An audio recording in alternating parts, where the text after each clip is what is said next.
Oi pessoal, sou o professor Bruno Amorim, estou aqui de volta com vocês para resolvermos mais uma questão dentro da nossa seção Atrito para os Sagazes. A questão de hoje foi extraída do vestibular da PUC-Rio no ano de 2017. Bom, vamos prestar então atenção no enunciado da questão? Questão 1, PUC-Rio 2017. Um sistema de 2 blocos é montado como mostrado na figura. A polia e o fio são ideais. A configuração inicial do sistema é tal que o bloco 1 está inicialmente a uma altura vertical h igual a 3,0 metros e a uma distância de 5,0 metros em relação à base da rampa. Há atrito entre o bloco 1 e a rampa com coeficiente de atrito cinético μc igual a 0,25. A. Observe que o bloco 1 desce. Faça os diagramas de forças que atuam nos blocos 1 e 2. B. Partindo do repouso, o bloco 1 desce a rampa atingindo a base com uma velocidade escalar final de 2,5 metros por segundo. Qual é o tempo gasto na descida? C. Tomando energia potencial gravitacional como zero na base da rampa, que distância terá percorrido o bloco 1, tal que a energia dissipada pelo atrito seja igual a 10% da sua energia potencial inicial. D. Qual deveria ser o valor da razão M2, M1, para que o bloco 1 descesse com velocidade constante? Como vocês podem ver, eu tenho um plano inclinado, repousa sobre o plano inclinado um bloco de massa M1, vinculado por um fio que passa por uma polia fixa a um bloco pendente de massa M2. Então, nessa situação daqui, a questão pede para a gente quais são as forças que significativamente atuam no nosso sistema, supondo que vai haver um deslocamento vertical no plano inclinado, um deslocamento para baixo do plano inclinado. Bom, que forças então vão atuar significativamente sobre o nosso sistema? Em 2 eu vou ter o peso de 2 e a tração. Por outro lado, nesse meu bloco aqui de massa M1, eu tenho o peso P1, vertical para baixo, a força normal perpendicular ao plano, a tração do fio, porque 1, quando cai, sente o esforço de 2, então a tração ela é para cima no plano inclinado. E como também tem atrito, à medida que o bloco desce, eu vou observar uma força de atrito, também direcionada para cima no plano inclinado. Então, repetindo, 2 forças atuam significativamente no corpo de massa M2, P2 e T, e 4 forças atuam significativamente no meu corpo de massa M1, P1, força normal, tração e força de atrito. Bom, vencida essa primeira etapa, eu vou fazer algumas análises para você do que acontece aqui com o corpo 1 e com o corpo 2. Primeiro, eu quero lembrar a você que eu posso sempre decompor o peso na sua componente paralela ao plano e na sua componente perpendicular ao plano. Na sua componente paralela ao plano, P1x, ela vale o peso vezes o seno do ângulo, sendo que θ aqui é o ângulo de inclinação do meu plano inclinado. Então, P1x vale M1g seno θ e P1y vale M1g cosseno θ. Então, a componente paralela ao plano é o P1 seno e a componente perpendicular ao plano, que tem a mesma direção da força normal, é a componente P1 cosseno do ângulo, tá? Cosseno de θ. Bom, vencido isso, eu também vou tratar da geometria. Nós sabemos que o bloco 1 dista da base 5 metros e está a uma altura de 3 metros. Então, eu posso trabalhar com um triângulo retângulo e descobrir qual é essa distância daqui, que eu chamo de x. Bom, aplicando o teorema de Pitágoras, que diz que o quadrado da hipotenusa é a soma dos quadrados do cateto, chamando esse pedaço aqui de x, eu tenho que x ao quadrado mais 3 ao quadrado tem que ser igual a 5 ao quadrado. Ora, x ao quadrado vai ser 5 ao quadrado menos 3 ao quadrado. 5 ao quadrado é 25, 3 ao quadrado é 9, vai ficar 25 menos 9. X vai ser igual, então, a raiz de 16, que dá 4.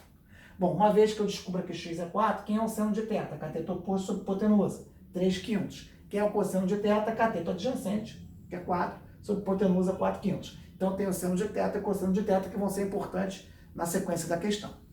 Bom, a questão nos diz que o bloco 1, ao atingir o piso, vai ter uma velocidade de 2,5 metros por segundo.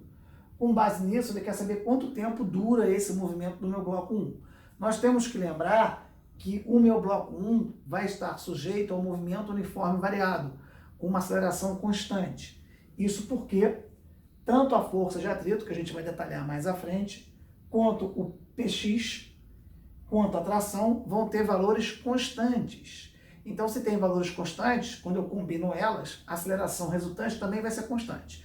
Bom, considerando que é um movimento uniforme variado, tem várias equações que eu posso aplicar para tentar chegar no final das contas em quanto tempo demora para o bloco percorrer uma distância de 5 metros, supondo que o movimento é uniforme variado.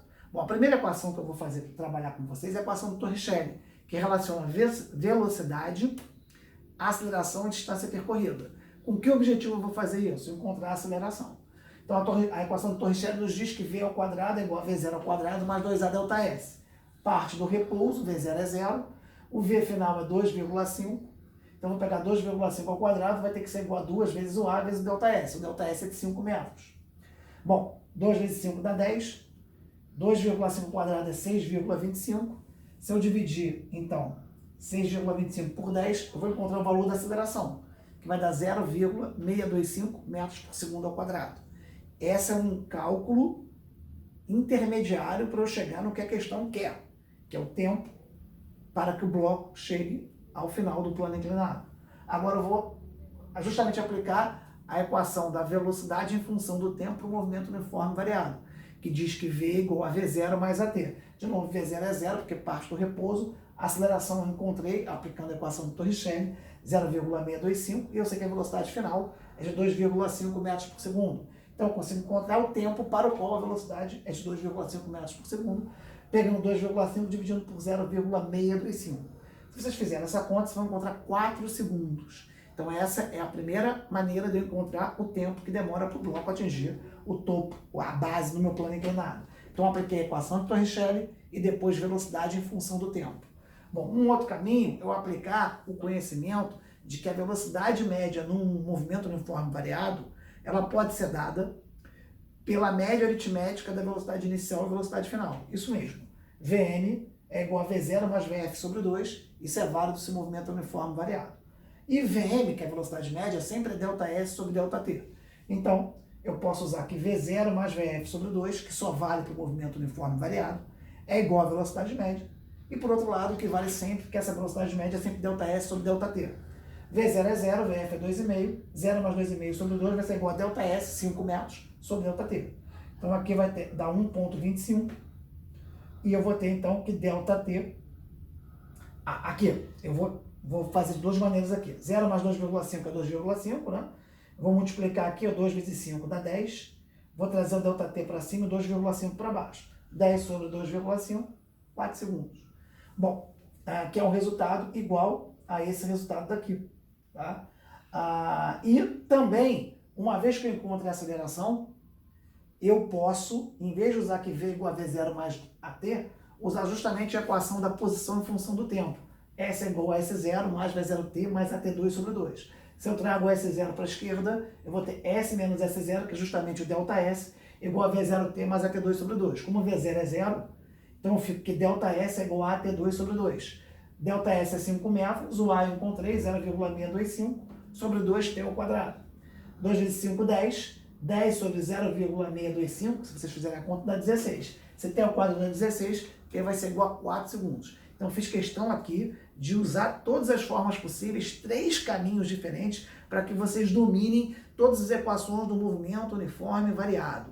Então, eu usei Torricelli, V final ao quadrado é igual a V0 ao quadrado mais 2A delta S. Eu usei a equação horária da velocidade, V igual a V0 mais AT. Eu usei a equação horária da posição, S igual a S0 mais V0T mais AT2 sobre 2. E eu também usei uma dica específica para o movimento uniforme variado, que a velocidade média pode ser dada por V0 mais Vf sobre 2, além dela ser sempre ΔS sobre ΔT. Vamos então agora para o item C, em que ele quer saber quanto que o bloco tem que andar no meu plano inclinado para que o atrito realize um trabalho, dissipe energia de 10% da energia potencial gravitacional inicial. Ora, a energia potencial gravitacional inicial é M1GH. onde o H é 3 metros. Bom, como é que eu posso calcular o trabalho da força de atrito? O trabalho da força de atrito vai ser, como ela é constante, né? O bloco vai estar descendo, a força de atrito vai estar para cima, então o trabalho da força de atrito vai ser menos o FAT vezes a distância que ele percorre. Então, força constante, o trabalho é igual ao produto da força pelo deslocamento, em cima do plano inclinado. Então, eu estou dizendo para vocês que o trabalho do FAT vai ser igual ao produto do FAT vezes esse deslocamento, com um sinal de menos, porque o FAT se opõe ao movimento. O movimento é para baixo no plano inclinado e o FAT está para cima no plano inclinado.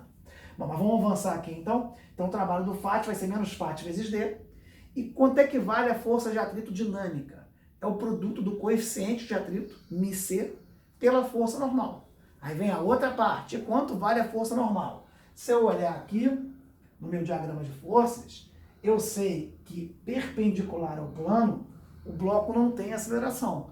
A aceleração do bloco, quando tem, né, é ao longo do meu plano inclinado. Então, eu digo para vocês que a força normal é igual a P1Y. E P1Y é M1G cosseno θ. Então, a força normal e P1Y se cancelam. Então, no eixo Y do plano inclinado, que é o eixo perpendicular ao plano, a força resultante é zero. Então, a força normal tem o mesmo valor que P1Y, que é um M1G cosseno θ, onde cosseno θ é dado por 4 km. Bom, eu falei isso tudo para voltar para cá, então. Então, na hora de eu botar menos μc FND no lugar de Fn, eu vou botar M1G cosseno θ. Repetindo, então, 10% da energia potencial gravitacional inicial, 0,10, então, vezes M1GH, 0,10 é 10%, porque 10 sobre 100 é 1/10, que é 0,1. Então, 0,1 vezes M1GH é 10% da energia mecânica, da energia potencial gravitacional inicial. Bom, isso tem que ser igual a quanto? É ao trabalho da força de atrito. Aí eu já estou pegando aqui o trabalho em módulo, né? Porque a gente sabe que o trabalho da força de atrito, que é uma força dissipativa, ele retira energia do sistema. Então, eu estou pegando o módulo do trabalho. Vai ficar μc vezes a força normal, que é M1G cosseno θ vezes o D. E eu quero encontrar justamente esse D. M1G eu cancelo com M1G. Eu vou ter, então, aqui 0,1 vezes o H, que é 3. Vai ser igual a μc, que é 0,25, vezes 4 kg, que é o cosseno de θ, que eu encontrei aqui, vezes o D. Se eu isolar o D, eu vou ter que fazer 0,1 vezes 3 dá 0,3. Trago 5 para cima multiplicando. E trago 0,25 vezes 4 dividindo. Então, isolando o D, eu vou ter 0,1 vezes 3, 0,3, vezes 5, 1,5. E embaixo, 0,25 vezes 4, 0,25 é 1 quarto. 1 quarto vezes 4 dá 1. Então, a distância é de 1,5 metros. Resumindo, quando o meu bloco 1 percorre essa distância de 1,5 metros no plano inclinado para baixo, o trabalho da força de atrito, que é uma força dissipativa, retira, então, uma quantidade de energia que é 10% da energia mecânica inicial, que era só energia potencial gravitacional. Vamos agora para o item D. O item D estuda a situação em que o bloco desce com velocidade constante o plano inclinado. E ele quer saber qual deve ser a relação entre as massas M1 e M2 para que o movimento seja um movimento retilíneo, uniforme, com um bloco descendo. Então, é diferente do que nós estudamos até agora. A situação até o item C é uma situação em que nós temos um movimento uniforme variado, não precisamos usar a relação entre as massas M1 e M2, usamos os dados cinemáticos para resolvermos a questão, mas é definitivamente um movimento uniforme variado. Nesse item D, ele esquece a situação inicial que foi abordada e quer estudar qual a condição entre M1 e M2 para que o movimento seja retilíneo uniforme. Então, a força resultante no eixo X deverá ser zero. É por aí que eu começo com vocês. Se eu olhar aqui, tanto meu bloco 2 como meu bloco 1, supondo que o movimento é retilíneo uniforme, com um descendo o plano inclinado e o B, por óbvio, como está vinculado a tendo um movimento ascendente, eu tenho que T é igual a P2, para a força resultante em 2 ser zero, e também que P1x tem que ser igual a T mais P1. as forças para cima no plano inclinado tem que ser igual às forças para baixo no plano inclinado para a força resultante ser zero. Então, P1x é igual a T mais P1. Tá aqui. P1x é igual a T mais o FAT, né? Mais o FAT. Além disso, o T tem que ser igual a quanto? P2. Bom, então, no lugar do T eu vou botar P2, já expliquei. E no lugar do FAT, o que é o FAT? É o coeficiente de atrito vezes a força normal. Então, vai ser MC vezes a força normal, que é igual a P1Y, que é M1G cosseno θ. Então, eu vou ter que P1x, M1G seno θ, vai ser igual a MC, que multiplica M1G cosseno θ, mais M2G, que é o peso dos dois. Todos eles têm um G, eu botei aqui em vermelho, eu posso cortar o G. Vou trazer tudo que tem informação da massa 1 para a esquerda, botando M1 em evidência. Vai ficar, então, seno θ menos o G eu cancelei, MC vezes cosseno θ. Isso vai ser igual a M2. Finalmente, eu quero justamente a relação de M2 para M1. Então, eu vou trazer o M1 aqui de cima para baixo, fica M2 sobre M1. E eu tenho que calcular justamente quem é o seno θ menos o MC cosseno θ. Ora, o seno θ, 3/5. Tá aqui, seno θ 3/5. O MC é 0,25, que é 1/4, vezes o cosseno de θ, que vale 4/5. 1/4 vezes 4/5, eu posso cancelar o 4 com 4, eu vou ter 1/5. 3/5 menos 1/5, 2/5. Então, a relação de M2 para M1 tem que ser 2/5 para que eu tenha o meu sistema descendo o plano inclinado e o 2 subindo em movimento retilíneo uniforme. Uma questão ampla que envolve múltiplos conceitos, mas que faz com que o aluno, ao final da questão, domine diversos conteúdos. Eu procurei ser o mais cuidadoso possível, o mais extenso possível. Então, entre resolver de forma rápida, sem dar para vocês todo o embasamento e demorar um pouquinho mais no vídeo, mas conseguir passar todo um conjunto de informações, eu fiz a segunda opção, pensando no seu bem, pensando no seu sucesso, no seu vestibular, pensando em você. Um forte abraço a todos, até a próxima oportunidade. Se gostaram, curtam, compartilhem, deem a dica para os colegas de vocês, divulguem o canal. Não deixe de assistir as nossas próximas videoaulas. Lembrando a vocês que nós vamos postar muito mais vídeos sobre atrito. Temos uma sessão especial de força elétrica para os sagazes e também de leis de Newton para os sagazes, com mais de 60 questões resolvidas especialmente para vocês. Um forte abraço a todos, até a próxima oportunidade. Repitam comigo o nosso lema: eu vou passar.